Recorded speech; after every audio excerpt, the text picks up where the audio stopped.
আসসালামু আলাইকুম রহমতুল্লাহ। Welcome to my channel. আজকে আমাদের বিষয়বস্তু হচ্ছে নবম ও দশম শ্রেণীর পদার্থবিজ্ঞান।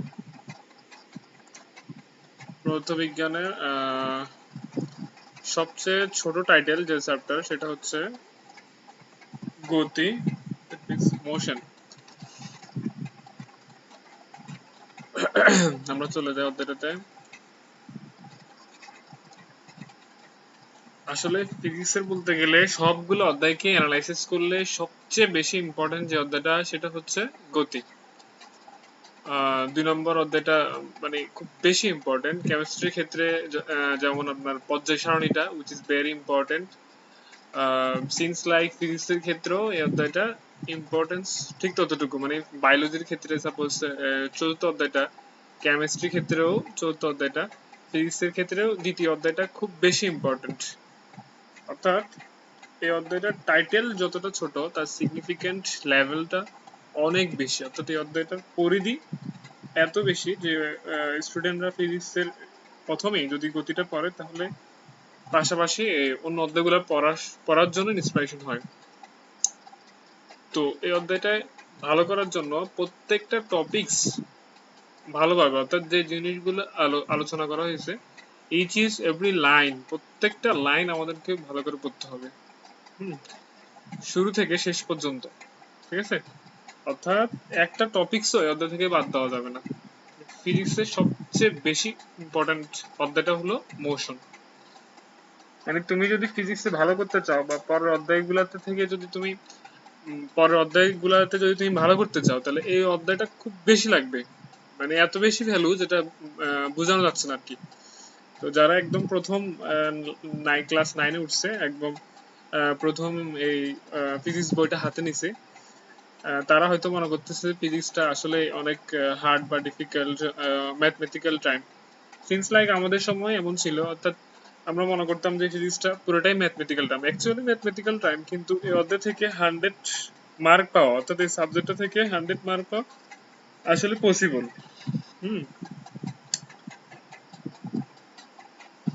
আর এখন ফিজিক্সের তোমার কন্টেন্ট গুলা অনেক ছোট। হ্যাঁ, আগের তুলনায় কন্টেন্ট গুলাও অনেক ছোট। তোমার ম্যাথমেটিক্যাল একটা সায়েন্স বলা যায় এটাকে, এবং 100% মার্ক পাওয়া খুব ইজি। অর্থাৎ ফিজিক্সে যদি কোনো স্টুডেন্ট চায় যে 100 মার্ক উঠাতে পারবে, অর্থাৎ তোর ইচ্ছা শক্তির প্রয়োজন হবে। অর্থাৎ তাকে প্রত্যেকটা লাইন ভালো করে পড়তে হবে। ঠিক আছে, তাহলে আমরা চলে যাই মূল টপিকসে। দেখি,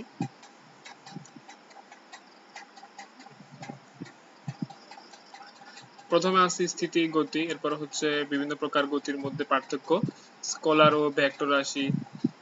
এখানে আরো অনেক কিছু কন্টেন্ট আছে যেগুলো এখানে আলোচনা করা হয় নাই। গতির সমীকরণগুলো আমাদেরকে মুখস্থ করা লাগবে। হ্যাঁ, লাস্ট অফ অল আমাদেরকে পরন্ত বস্তুর একটা সূত্র আছে, তোমরা যখন বইটা দেখবা তখন দেখবা। হ্যাঁ, তো যেহেতু আমাদের প্রথম অধ্যায়টার টাইটেল হচ্ছে গতি, তাহলে আমরা প্রথম বুঝবো যে গতিটা কি। মোশন কি, হোয়াট ইজ মোশন, মোশনের ডেফিনেশনটা কি। মোশনের ডেফিনেশনটা বোঝানোর জন্য আমাদেরকে একটা রেফারেন্স স্ট্রাকচার ধরতে হবে। ঠিক আছে, আমি এখন এখানে দেখানো পসিবল হচ্ছে না, নেক্সট ক্লাসে আমরা ভালো করে দেখবো যে আসলে চ্যাপ্টারটা আমরা জাস্ট আজকে ডিসক্রাইব করতেছি। হ্যাঁ, মানে এই জিনিসটা কি, অর্থাৎ রেফারেন্স স্ট্রাকচারের সাথে বস্তুটা কি গতি বা স্থিতিশীল ওটা হিসাব করা হয় কিসের সাহায্যে, রেফারেন্স স্ট্রাকচারের সাহায্যে। অর্থাৎ একটা জিনিসের সাথে আমাকে তুলনা করতে হবে যে এটা স্ট্যান্ডার্ড, এটা কি আসলে কতটুকু গতিশীল বা স্থিতিশীল। একটা প্রসঙ্গ কাঠামো লাগবে, প্রসঙ্গ কাঠামোর সাপেক্ষে আমরা মেজারমেন্ট করব যে এই বস্তুটা কি গতিশীল নাকি স্থিতিশীল। ওকে, এরপরে এই অধ্যায়টাকে বোঝার জন্য বা এই অধ্যায়টাকে কন্টেন্ট গুলো ভালো করে আয়ত্ত করার জন্য আমাদের আরেকটা জিনিস প্রয়োজন, সেটা হচ্ছে খাতা লিখে ফেলা। আমি বলার সাথে সাথে রিলেটিভলি, যেটা হচ্ছে যে আপেক্ষিকতা। আপেক্ষিকতা, হ্যাঁ, আপেক্ষিকতার ইংলিশ শব্দ হচ্ছে রিলেটিভিটি।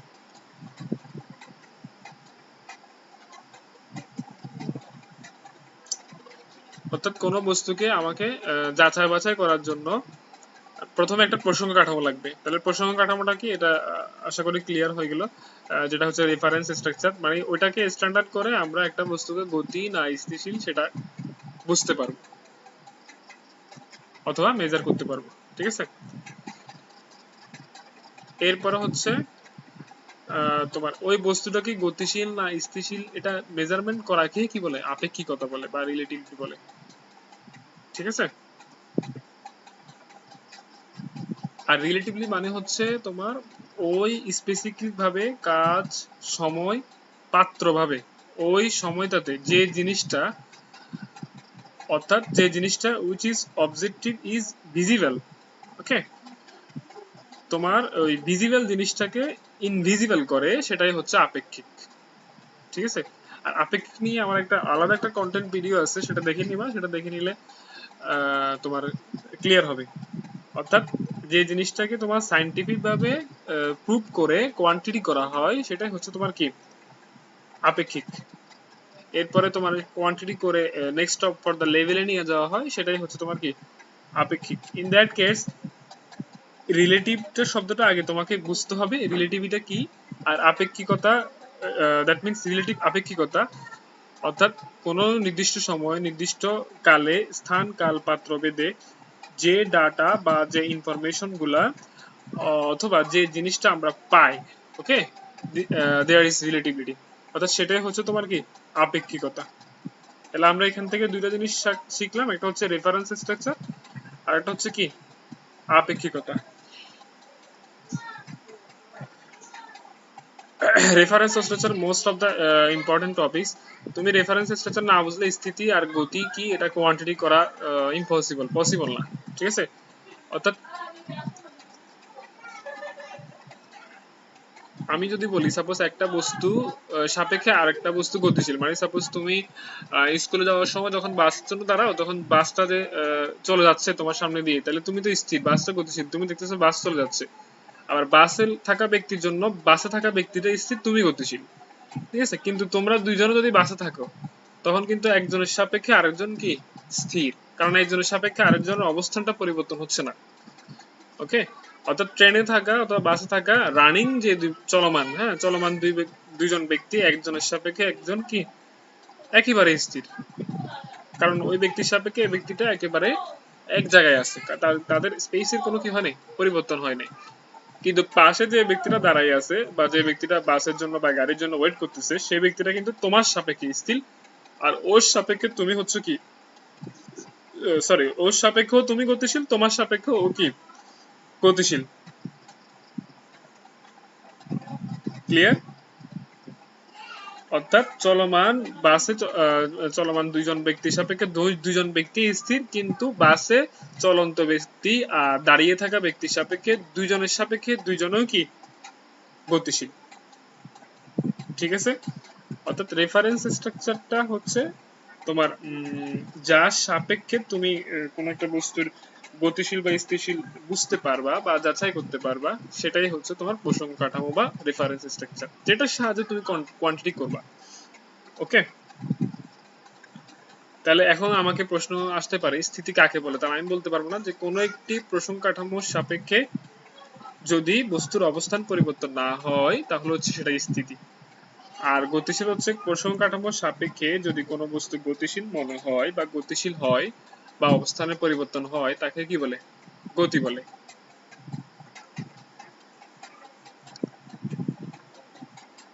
বোঝা গেল? অর্থাৎ প্রসঙ্গ কাঠামোর সাপেক্ষে কোনো বস্তু যদি স্থির হয় তাহলে বস্তুটা স্থির, প্রসঙ্গ কাঠামোর সাপেক্ষে কোনো বস্তু গতিশীল হয় তাহলে সেটা গতিশীল।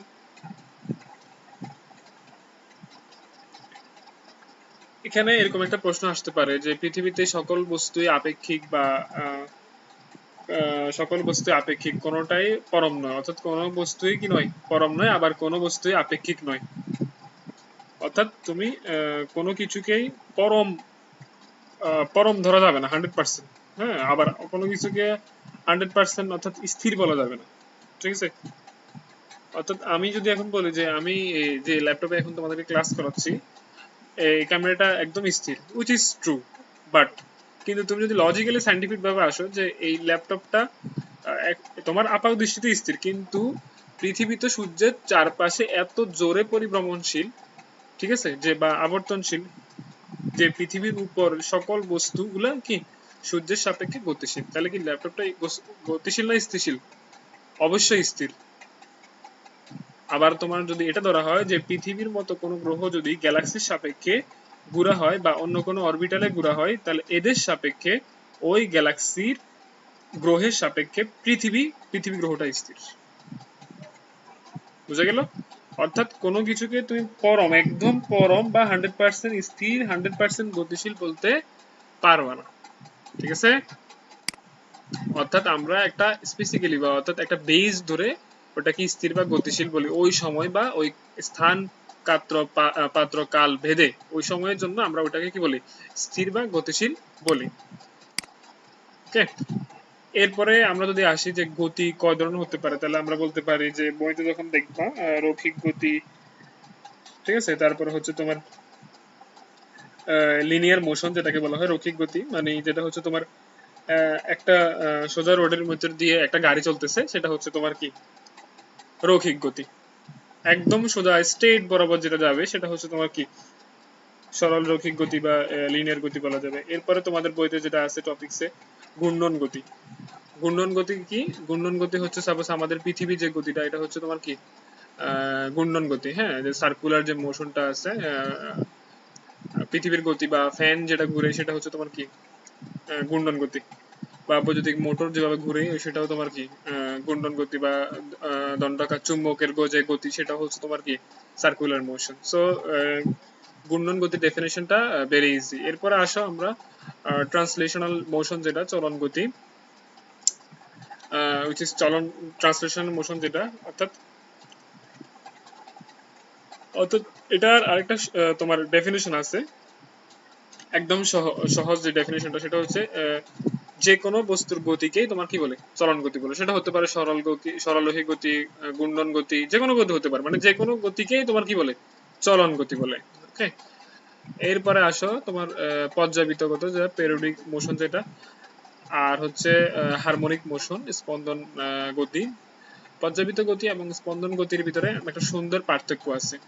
আর পর্যাবৃত্ত গতি বলতে বোঝাচ্ছে তোমার যে গতিটা বারবার হয়, মানে একই পথে বারবার যে গতিটা হয় সেটা হচ্ছে তোমার কি পর্যাবৃত্ত গতি। কিন্তু স্পন্দন যে গতিটা সেটা বলতে আমরা বুঝি যে একটা টোটাল পর্যায়কাল সম্পূর্ণ করতে, ভালো করে বুঝো, একটা টোটাল পর্যায়কাল সম্পূর্ণ করতে পর্যায়কাল অর্ধেক পর্যায়কালের দিকে আর অর্ধেক বিপরীত দিকে থাকে, সেটাই হচ্ছে তোমার কি হারমোনিক মোশন। ওকে, তাহলে আমি কি বলছি?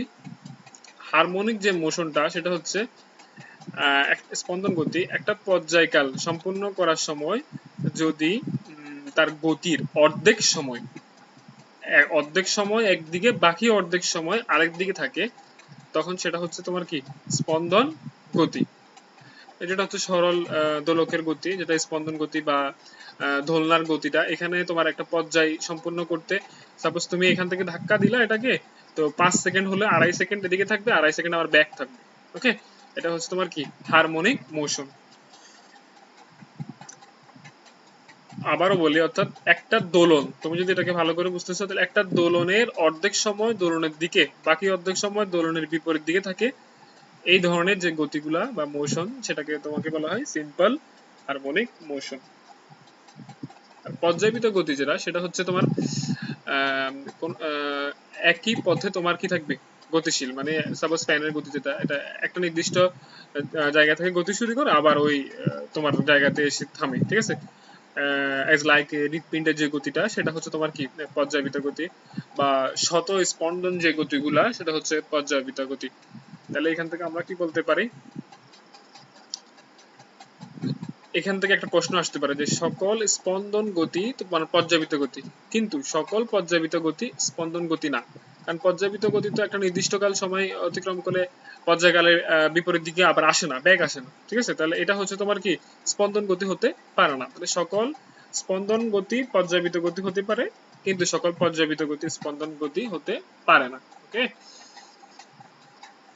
তাহলে আমরা এখন এখানে কয় ধরনের গতি পড়লাম? 5 ধরনের গতি পড়লাম। আর রেফারেন্স স্ট্রাকচারটা, তারপর হচ্ছে তোমার রিলেটিভিটা জিনিসটা ভালো করে মনে রাখলে আশা করে অধ্যায়টা বুঝতে সহজ হবে। আপাতত এগুলো হচ্ছে একদম নর্মাল যে টপিকস গুলো সেটা। তাহলে আমরা এরপরের ধাপে চলে যাই। হ্যাঁ, এরপরে যে কন্টেন্টটা আছে সেটা হচ্ছে স্কলার এন্ড ভেক্টর। এটা খুবই কমন জিনিস। হ্যাঁ, যে সকল রাশিকে প্রকাশ করার জন্য শুধু মানের প্রয়োজন সেটাকে স্কলার রাশি বলে, এটা একদম কমন। আর যে সকল রাশিকে প্রকাশ করার জন্য মান ও দিক উভয়ের প্রয়োজন হয় সেটা হচ্ছে তোমার কি ভেক্টর রাশি। তাহলে এরপরে আসো, এখানে কি বলছে এটা দেখি আমরা।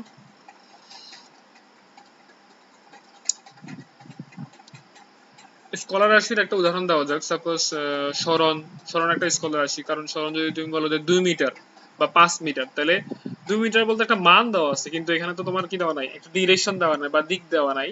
সেটা হচ্ছে স্কলার রাশি। অর্থাৎ যে রাশিটা শুধু একটা ভ্যালু দেওয়া থাকবে কিন্তু ওইটার ডিরেকশন দেওয়া থাকবে না, সেটা হচ্ছে স্কলার রাশি। আবার যে রাশিটার মান ও দিক উভয় দেওয়া থাকবে, হ্যাঁ, সেটা হচ্ছে তোমার কি ভেক্টর রাশি। তাহলে স্কলার রাশি আরো একটা এক্সাম্পল হতে পারে লাইক দৈর্ঘ্য, তারপর হচ্ছে তোমার ভর, হ্যাঁ, তারপর হচ্ছে তাপমাত্রা। ঠিক আছে, এগুলো হচ্ছে তোমার কি স্কলার রাশি। স্কলার রাশি এগুলো এই জন্যই কারণ এগুলো তোমার যদি আমি বলি যে কোনো একটা বস্তুর শক্তি হচ্ছে 10 জুল, তাহলে সে 10 জুল কাজ করতে পারে, কিন্তু সেটা যে কোনো দিকে কাজ করতে পারবে। সে এটা কনস্ট্যান্ট তার জন্য, মানে সে তোমার যে কোনো দিকে কাজ করতে পারবে। ঠিক আছে, তাহলে এগুলো হচ্ছে তোমার কি স্কলার রাশি। কিন্তু আমি যদি বলি যে একটা বস্তুর বেগ হচ্ছে তোমার 2 মিটার পার সেকেন্ড, তখন সেটাকে আমাকে মাস্ট বি ডাইরেকশনটা জানতে হবে যে এটা 2 মিটার পার সেকেন্ড থেকে কোন দিকে গেল। ঠিক আছে, তাহলে বেগটা হচ্ছে একটা ভেক্টর রাশি, কারণ বেগের একক আমরা জানি মিটার পার সেকেন্ড। তাহলে ওটা হচ্ছে তোমার ভেক্টর রাশি। তুমি ম্যাথমেটিক্যাল টার্ম করার সময় মনে রাখতে হবে যে এই রাশিটা কি, এই রাশিটা কি স্কলার নাকি ভেক্টর, এবং এটা কিভাবে স্কলার হলো আর কিভাবে ভেক্টর হলো। ওকে, এরপরে আসো, এরপরে টপিকসে আসো। এরপর টপিকস হচ্ছে তোমাদের দূরত্ব ও সরণ, ডিসটেন্স এন্ড ডিসপ্লেসমেন্ট। যেটা ভিডিও ক্লাসটা দেখার আগে তোমার মেইন বই টপিকস গুলা বুঝো আর না বুঝো প্রথমে প্রাথমিকভাবে পড়ে ফেলতে হবে। হ্যাঁ, পড়ে ফেললে তুমি খুব সহজে ইজিলি ক্যাচ করতে পারবা কি বলতেছি, কারণ তুমি তো একবার রিভিশন দিবাই। দূরত্ব ও সরণ বুঝতে হলে তোমাকে, সাপোজ তুমি এখানে দুইটা বিন্দু নাও। সাপোজ আমি ধরি যে এটা এ বিন্দু, এটা বি বিন্দু। ঠিক আছে, যে এই বিন্দু থেকে বি বিন্দুতে আসতে তুমি কত দিকে আসতে পারবা, হাজারো দিক থেকে তুমি এ থেকে বিতে আসতে পারবা। এটা সমাবেশ করা যাবে পৃথিবীতে হাজারো দিক আছে। অর্থাৎ তুমি চাইলে এখান থেকে সরাসরি এই বিন্দু থেকে বি বিন্দু আসতে পারো, চাইলে আবার এদিকে ঘুরে আসতে পারো, চাইলে এদিকে ঘুরে আসতে পারো, চাইলে আরো ঘুরে আসতে পারো। অর্থাৎ এখানে হাজারো সমাবেশ আছে, মানে তুমি অনেক ডিরেকশন আছে। ঠিক আছে, আমি কি বুঝাতে চাচ্ছি, বুঝাতে পারছি যে সাপোজ এখানে ধরো একটা এ বিন্দু আছে, এখানে একটা বি বিন্দু আছে। এখন এ থেকে বি তে আসার কয়টা ওয়ে আছে, কয়টা পথ আছে, এটা কি তুমি হিসাব করতে পারবা? হাজারো ওয়ে আছে না, এটা তো আনকাউন্টেবল। অর্থাৎ তুমি এটা হিসাবে করতে পারবে না, এটা অনেক সমাবেশ। কিন্তু কিন্তু এই বিন্দুটা যদি, এখানে এই বিন্দুটা, এটা এখানে বি বিন্দুটা, কিন্তু এই বিন্দুটা যদি সরাসরি, হ্যাঁ, একদম সরল রৈখিক ভাবে এ থেকে বি তে চলে আসে, তাহলে এটাকেই তোমার কি বলে, সরণ বলে। অর্থাৎ অর্থাৎ কোন বস্তু থেকে কোন বস্তুর দিকে যে ক্ষুদ্রতম দূরত্ব, সেটাই হচ্ছে তোমার কি সরণ। আশা করি বুঝছো। অর্থাৎ কোন বস্তু থেকে কোন বস্তুর যে ক্ষুদ্রতম দূরত্ব, সেটা হচ্ছে তোমার সরণ। ঠিক আছে, দেখো তুমি এ থেকে বিতে আসার অনেকগুলো ওয়ে আছে, কিন্তু ক্ষুদ্রতম যে ওয়েটা বা ক্ষুদ্রতম যে পথটা, সেটাকে আমরা কি বলবো, সরণ বলবো। তাহলে সরণকে তোমার এস দ্বারা প্রকাশ করা হয়, আর দূরত্বকে তোমার কি দ্বারা প্রকাশ করা হয়, ডি দ্বারা প্রকাশ করা হয়। লিখে ফেলো এগুলো। দূরত্বের একক হচ্ছে তোমার মিটার, আর সরণের এককও কি মিটার। হ্যাঁ, দুইটা ইউনিট সেম। তাহলে কোনো বিন্দু থেকে কোনো নির্দিষ্ট বিন্দুর দিকে একটা স্পেসিফিক ডিরেকশন বা মিনিমাম যে ডিস্টেন্সটা, সেটা হচ্ছে minimum distance between two point, this called of displacement. Okay, কিন্তু দেখো দুইটা কিন্তু ভিন্ন ডেফিনেশন, কিন্তু দুইটার ইউনিটে কি সমান। দূরত্ব বলতে যে কোনো পথে আসলে দূরত্ব হবে, অর্থাৎ এ থেকে বি তে আসতে হলে তোমার এই পাশে তুমি ঘুরে আসলে দূরত্ব বলবে, কিন্তু এটাকে সরণ বলবে না। সরণ হচ্ছে ক্ষুদ্রতম দূরত্বকে তোমার কি বলে, সরণ বলে। এরপরে আসো, দ্রুতির হচ্ছে স্পিড এন্ড বেগ হচ্ছে ভেলোসিটি। ওকে, এখন দ্রুতি বলতে কি বোঝায়? দ্রুতি বলতে হচ্ছে যে কোনো দিকে একক সময়ে যে দূরত্ব সেটা হচ্ছে তোমার কি দ্রুতি। আর বেগ হচ্ছে কোনো নির্দিষ্ট দিকে একক সময়ে যে অতিক্রান্ত দূরত্ব সেটা হচ্ছে তোমার কি বেগ। তাহলে দ্রুতি আর বেগের ভিতরে যে মূল পার্থক্যটা এটা হচ্ছে যে কোনো দিকে, আর এটা হচ্ছে একটা নির্দিষ্ট দিকে। ঠিক আছে, দূরত্বকে আমরা প্রকাশ করব ভি দ্বারা, আর ভেলোসিটি যেটা সেটা আমরা প্রকাশ করব বি দ্বারা। ঠিক আছে, আর এটার মাত্রা হচ্ছে এল ইনভার্স 1, আর এটার মাত্রা সেম মাত্রা থাকবে, অর্থাৎ ইউনিট একই থাকবে। এটারও মিটার পার সেকেন্ড, এটারও মিটার পার সেকেন্ড। তাহলে আমি কি বললাম, দ্রুতি হচ্ছে তোমার যে কোনো দিকে দূরত্বের পরিবর্তন, অথবা যে কোনো দিকে একক সময়ে যে দূরত্ব অতিক্রম করে সেটাই হচ্ছে তোমার দ্রুতি। আর বেগ হচ্ছে নির্দিষ্ট দিকে যে পরিমাণ দূরত্ব অতিক্রম করা হয় সেটা হচ্ছে তোমার কি বেগ। এখানে ক্ষেত্রে বেগ হচ্ছে ভেক্টর রাশি, ঠিক আছে, কিন্তু দ্রুতি হচ্ছে তোমার কি স্কলার রাশি। ঠিক আছে, আর কারণ দ্রুতিতে কোনো নির্দিষ্ট ডিরেকশন দেওয়া নেই, আর বেগটাতে নির্দিষ্ট ডিরেকশন দেওয়া থাকবে, সেটা হচ্ছে তোমার কি ভেক্টর রাশি। তাহলে দ্রুতি হচ্ছে যে কোনো দিকে, যে কোনো দিকে কোনো বস্তুর যে অতিক্রান্ত দূরত্ব সেটা একক সময়ে যে দূরত্ব অতিক্রম করে সেটা হচ্ছে তোমার দ্রুতি। আর কোনো নির্দিষ্ট দিকে কোনো বস্তু একক সময়ে যে অতিক্রম দূরত্ব সেটা হচ্ছে তোমার কি বেগ। নির্দিষ্ট দিকে, অর্থাৎ একটা দিক দেওয়া থাকবে, এটা হচ্ছে তোমার কি বেগ। আবার বেগকে এখানে তোমার দুই ভাগে ভাগ করা হবে, একটা হচ্ছে সমবেগ, একটা সুষমবেগ যেটাকে বলা হয়, আর একটা হচ্ছে অসমবেগ।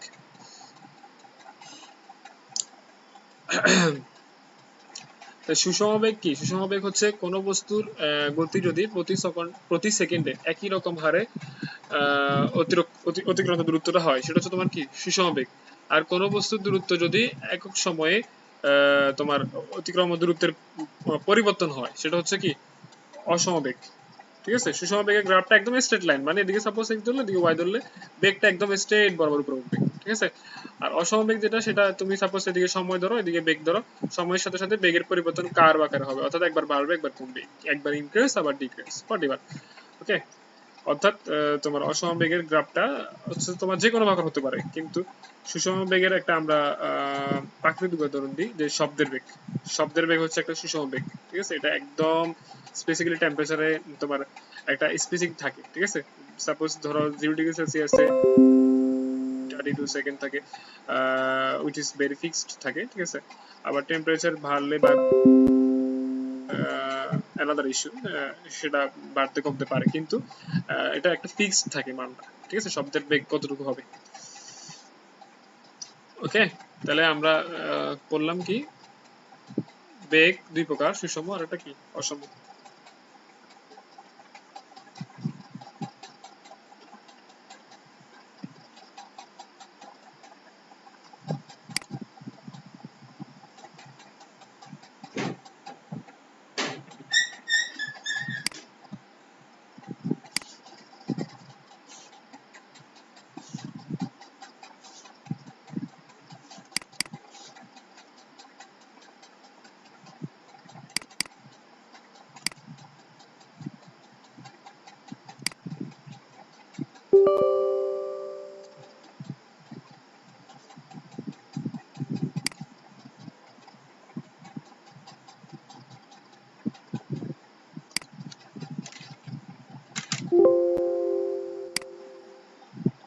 আমাদের টেকনিক্যাল প্রবলেমের কারণে ক্লাসটা এখানে শেষ করতে হচ্ছে।